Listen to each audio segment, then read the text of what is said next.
I think I used to think that in order to, in working with students whose background was different than mine, that the key was just to kind of try to fit in with them, whether that's by maybe mimicking their speech patterns, or trying to act like my idea of what these students think is cool. And I think that kind of as a younger, less mature version of myself, that's what I thought was the key to working with students of different backgrounds, is be whatever you think they think is going to be cool.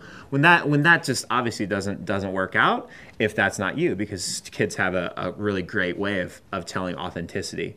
And so now what I really try to do is position myself as a learner about their culture or their background, or not just stuff that general, their actual life. Position myself as someone who's really interested in that, as opposed to someone who is necessarily a part of that. And I think that another thing I try to do is help them learn about my background. So for example, my father is Chinese, and so since I'm Asian American, and that's something that honestly we don't have at our school and that maybe our students don't necessarily know a lot about, I try to find little learning moments where I teach them little things about my Chinese culture, or maybe just funny stories from my family.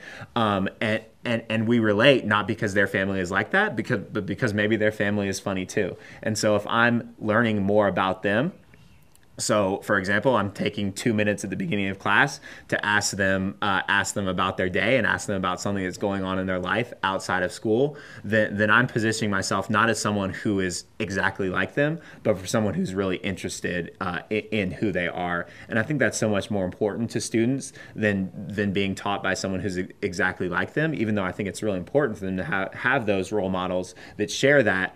Since I'm never going to be able to completely say I do share that, I think it's really important for me to position myself as someone who is, at the very least, super, super interested in what they go through in their daily life.